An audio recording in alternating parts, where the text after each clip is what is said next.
Salut à tous, c'est Florian pour IT Connect. On se retrouve aujourd'hui pour parler PowerShell et plus particulièrement pour répondre à la problématique suivante, comment analyser son code avec PSScript Analyzer. Alors tout d'abord, PSScript Analyzer c'est quoi? PSScript Analyzer c'est un module PowerShell gratuit qui va vous permettre d'analyser la qualité de votre code de manière statique. En fait, il y a des règles prédéfinies dans le module qui vont analyser votre code et retourner en cas de détection d'incohérence au niveau de celui-ci. Donc de base, en fait, il y a un certain nombre de règles qui sont les bonnes pratiques remontées par la communauté et ces règles-là ont été inscrites directement dans le module. Donc finalement, c'est un peu comme un code de la route, on va dire, sauf que là, c'est un code de bonnes pratiques par rapport au scripting PowerShell. Et le module va vous permettre de contrôler vos scripts afin de vous dire bah là attention tu utilises telle commande mais il faudrait plutôt faire comme ça, ou alors cette commande là est obsolète, vaut mieux utiliser celle-ci. Enfin voilà, le but c'est d'avoir un code universel, on va dire, compréhensible par tous et qui suit des règles de base, des bonnes pratiques en fait. Donc on verra que par défaut il y a un certain nombre de règles incluses. Mais on peut aussi développer nos propres règles, parce que dans certaines entreprises, on peut avoir des règles bien spécifiques ou alors des besoins bien spécifiques. On peut avoir nos propres bonnes pratiques, on va dire. Et pour que cela puisse être directement, on va dire, contrôlé de manière automatique, on peut créer nos propres règles pour PS Script Analyzer. Donc on n'abordera pas ce point-là dans la vidéo, mais on verra déjà comment utiliser le module de manière simple. Et vous verrez que c'est très pratique et que ça vous permettra de progresser, j'en suis sûr. Au début, forcément, si vous n'avez pas forcément les bonnes habitudes, vous allez devoir corriger vos scripts. Mais petit à petit, vous allez en fait adhérer à ces règles-là, ou pas d'ailleurs. Et vous prendrez l'habitude de coder correctement, on va dire, ou en tout cas en adéquation avec les bonnes pratiques du module que je trouve pertinentes, d'où cette vidéo et d'où l'intérêt que j'ai pour ce module que j'utilise maintenant régulièrement quand j'ai besoin de faire un script pour contrôler qu'elle répond aux bonnes pratiques et pour veiller à coder toujours de la même manière, on va dire. Bon, ce qu'il faut savoir sur ce module, c'est qu'il requiert PowerShell 3.0 au minimum. Bon, c'est vrai qu'avant la version 3.0, on va dire qu'on faisait pas grand-chose avec PowerShell. Enfin, ça devient vraiment très intéressant à partir de la version 3.0. Donc cette compatibilité-là n'est pas trop étonnante. Pour installer le module, le PSScript Analyzer, donc je vais pas le faire sur ma machine car je l'ai déjà installé, mais en tout cas je vous ai mis la procédure avec la commande qui va bien. Il n'y a pas de souci, vous verrez que ça s'installe très facilement et rapidement, comme tout module PowerShell en général, on va dire. Donc il n'y a pas de mauvaise surprise à ce niveau-là. Donc si on s'intéresse ensuite plus particulièrement au contenu du module, donc si on liste les commandes du module, en fait finalement dans ce module il n'y a que deux commandes. Une commande pour lister les règles contenues dans Script Analyzer, donc les règles de base dans le cas où vous n'avez pas ajouté vos propres règles, et une commande qui permet d'invoquer Script Analyzer, c'est-à-dire de le déclencher en analyse sur un de vos scripts. Donc ces deux commandes-là, on va les utiliser justement dans la vidéo. Donc je vous invite à poursuivre et à passer sur la démo qui sera plus pertinente et je suis sûr que vous l'attendez avec impatience.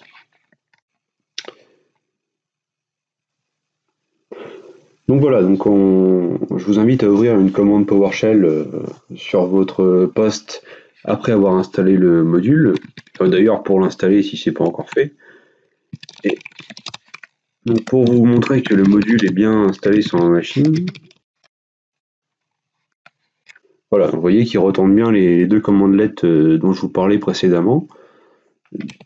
Si on se contente de faire un script analyzer rules, on peut voir que là il nous liste toutes les commandes de base, donc qui peuvent être des commandes, enfin des règles plutôt, excusez-moi, des règles on va dire à titre d'information, ou plutôt de niveau avertissement ou carrément des erreurs en fait. Donc c'est classé par sévérité. Ces règles de base s'appliquent aussi bien au scripting PowerShell qu'à la création de ressources pour DSC en fait. DSC pour lequel vous pouvez retrouver un cours pour débuter sur IT Connect. Donc voilà pour ce qui est du listing des règles. Donc on va pas les passer en revue une par une, mais on va plutôt passer l'analyseur sur un ou deux scripts pour voir un peu ce qu'il nous retourne et comment corriger et comment interpréter tout ça.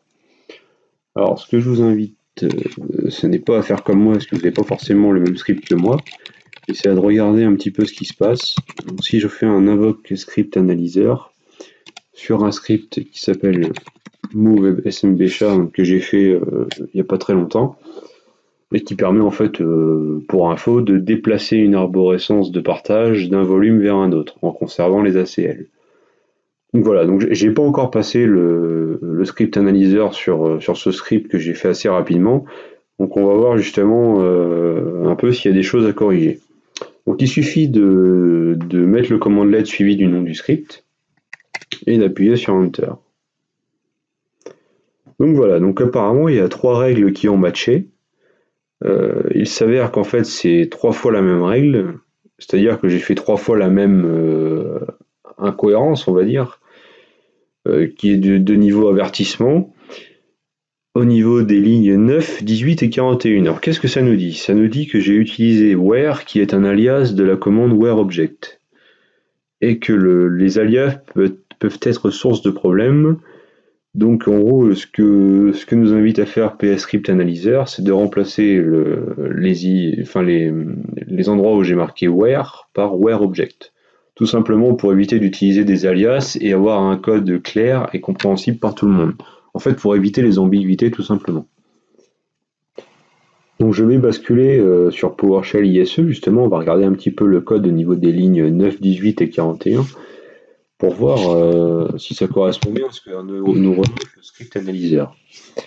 Donc, voilà le code du script. Donc si on regarde la ligne 9, effectivement on se rend compte que j'ai bien utilisé where au lieu de whereObject selon les préconisations de l'analyseur. Donc si je mets un whereObject, donc il y avait la ligne 9, la ligne 18, voilà, et la ligne 41. Donc c'est pas les numéros du loto, je vous rassure, quoique. Mais en tout cas, ces lignes-là, on a effectué les corrections dessus. On va pouvoir sauvegarder le script, retourner dans l'analyseur. Et là, comme par magie, on va dire, l'analyseur détecte qu'il n'y a aucune correction apportée au script, c'est-à-dire qu'il correspond aux bonnes pratiques de base intégrées dans le module. Maintenant, si je reviens en arrière sur mon script, que j'enlève, enfin que je renlève le object et que je mets que du where, que j'enregistre. Donc là, logiquement, il devrait me remonter à nouveau les avertissements. Par contre, je peux aussi lui dire, bon écoute, where, je sais qu'il faut mieux mettre where object, mais moi j'ai envie de mettre where. Et je veux ignorer cette règle-là. On peut utiliser le paramètre exclude_rule suivi du nom de la règle. Donc, en l'occurrence ici, ce nom-là. Et si là je renvoie la commande, vous allez voir qu'en fait il va nous dire que le script est tout bon. Voilà. Parce qu'on lui a dit en fait de ne pas tenir compte de cette règle-là. On pourrait très bien mettre une virgule et enchaîner les noms de règles à ignorer. Dans le même sens, il y a le paramètre include_rule qui permet de dire bon bah tu me cherches que ce qui ne correspond pas à cette règle-là. Voilà, on peut faire dans les deux sens.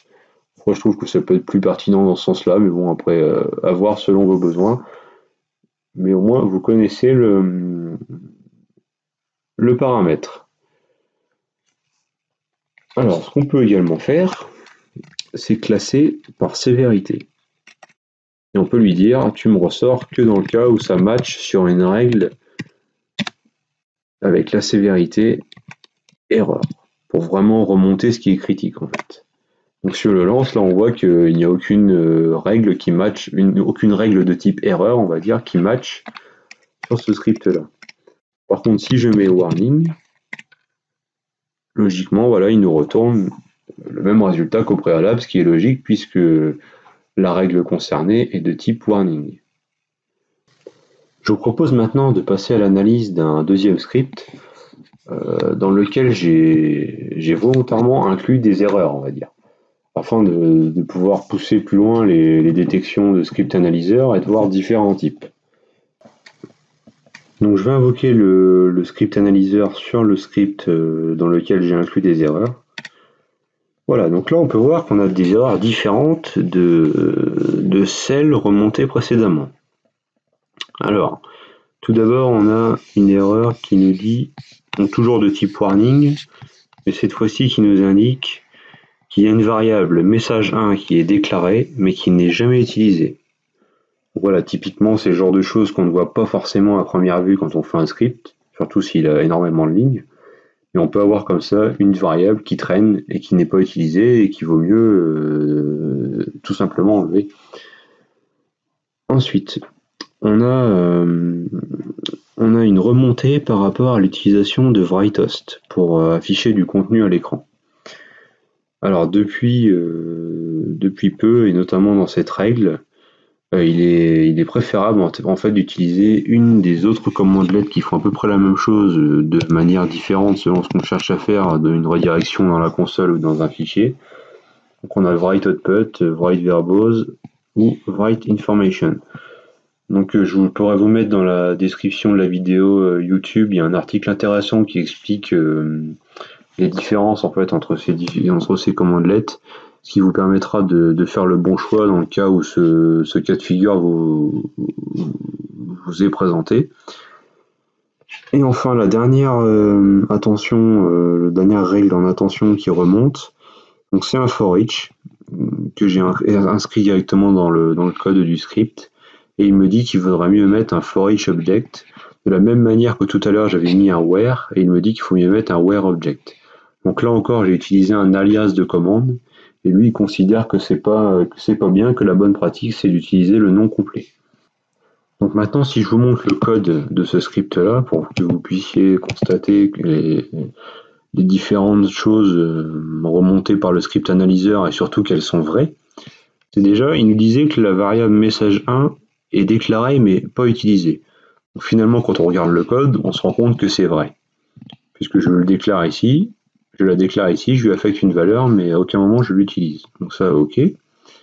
Ensuite, j'ai une variable message2, et je l'écris dans la console, enfin je l'affiche dans la console avec writehost. Donc ça, il nous disait qu'il ne fallait pas utiliser writehost. Donc là encore, il a bien détecté qu'il y avait une règle qui avait matché.